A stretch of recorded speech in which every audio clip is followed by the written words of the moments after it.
It is 23:10 on December 29th, 2019. We are at Kansai International Airport in Osaka, Japan. Two men are loading cargo onto a private jet with a Turkish registration. Among the cargo is a very large audio equipment case. And inside that case, a man. The man is Carlos Ghosn, former CEO of Nissan, former CEO of Renault, former chairman of Mitsubishi. Right now, he is under house arrest, awaiting trial for financial fraud. But he is also about to disappear forever. You see, the case is just too large to fit inside the airport's X-ray machine, so nobody checks it. The plane takes off at 23:10. By 5:26 the next morning, it is landed in Istanbul. Within hours, Carlos Ghosn is in Beirut. Japan has lost him. So it leaves us with one quiet question. How does the CEO of three of the world's largest car companies end up in a box? To make sense of this, we can't just look at Ghosn as background noise. We have to look at him as a character. He was this Brazilian-born, Paris-educated executive who did the impossible. He turned Nissan around when everyone in the industry said it couldn't be done. And he didn't stop there. He ran Nissan and Renault simultaneously. Think about the sheer footprint of that power. CEO of Nissan on one side, CEO of Renault on the other. Time magazine actually ranked him ahead of Bill Gates on their list of the world's most influential business executives. This is a man who threw a lavish party for himself at the Palace of Versailles. In France, they called him Le Cost Cutter. Now, that nickname was an admiration for sure, but it was also a warning. And then everything stops.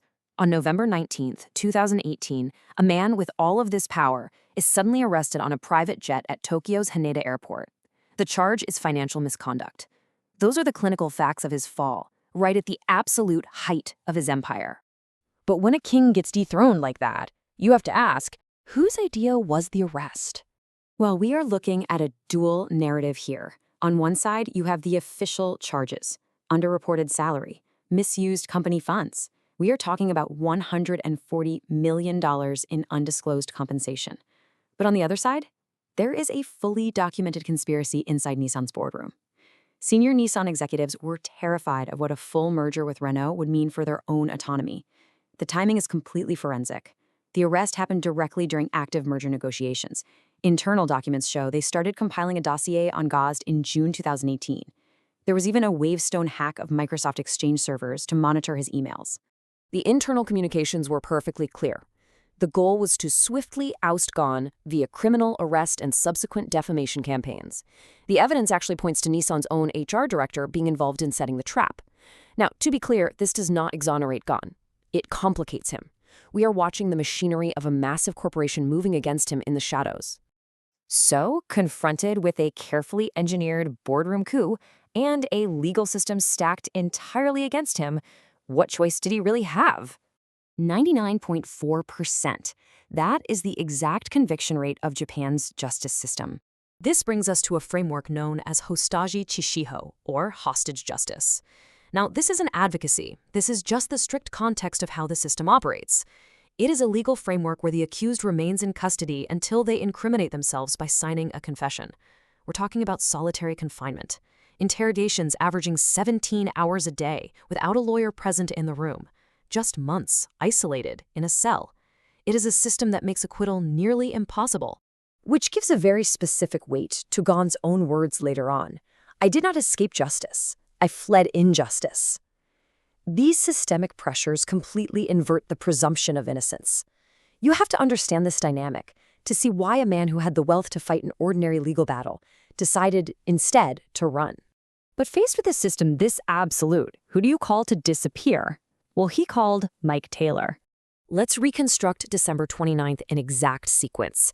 Step 1, the departure from his Tokyo apartment. Step 2, the Shinkansen bullet train to Osaka. Step 3, Stargate Hotel, room 4609.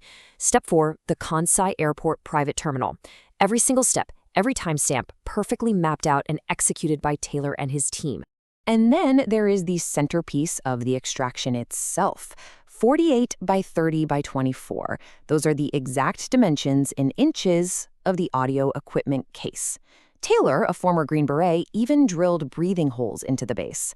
Ghosn climbs into this dark container, pulls his knees to his chest, and Taylor secures the lid. This brings us to the fatal security flaw at the airport. The custom box was quite literally too large to fit inside the airport's X-ray machine. Because its dimensions exceeded the equipment limits, it evaded the scanners entirely. They loaded the box directly onto the Bombardier Global Express jet. Istanbul at dawn, Beirut within hours. But we have to look at the collateral damage of this extraction. 2. That is the number of years Mike Taylor spent in a Japanese prison for orchestrating this escape. He endured solitary confinement and extreme conditions of his own. And perhaps the most forensic detail of all? Taylor says Carlos Ghosn never paid him. So once you've vanished, how does a fugitive manage a collapsing narrative from exile? We find our answer in Beirut. This is exactly what Ghosn told the world at his press conference. I am no longer the hostage of a biased Japanese judicial system where the presumption of guilt prevails. He didn't just play defense. He laid out specific, highly targeted allegations against the Nissan executives who engineered his downfall. And the fallout was chaotic. France issues an international arrest warrant. Lebanon imposes a strict travel ban. Interpol drops a red notice. Nissan files a $90 million civil lawsuit. So, how does Ghosn handle this? He hires Michael Ovitz, the former Disney president and Hollywood's most powerful agent, to manage his public story. Honestly, watching this unfold feels exactly like watching someone calmly rearranging the living room furniture while the house burns to the ground around them. Today, Carlos Ghosn is still in Beirut. It is a complete geopolitical deadlock. There are no extradition agreements between Lebanon and Japan. There are no extradition agreements between Lebanon and France. He cannot leave. He is not free. But he is not imprisoned. He is just waiting in a country that is itself facing a total collapse. When you look at the unresolved fates of this story, the contrast is stark. On one side, the executives who laid the trap, who compiled the secret dossiers and engineered the boardroom coup, they remain at Nissan. On the other side, Mike Taylor, the man who pulled off the extraction, served 2 years in a Japanese prison and remains completely unpaid for his services. Is Ghosn a fraudster or is he a victim? The men who arrested him hold their positions. The man who rescued him paid the price. And Ghosn sits in a gilded cage. We aren't going to resolve that for you. The box already told us everything we need to know about power, evasion, and consequence. It just didn't tell us which side of the lock was justice.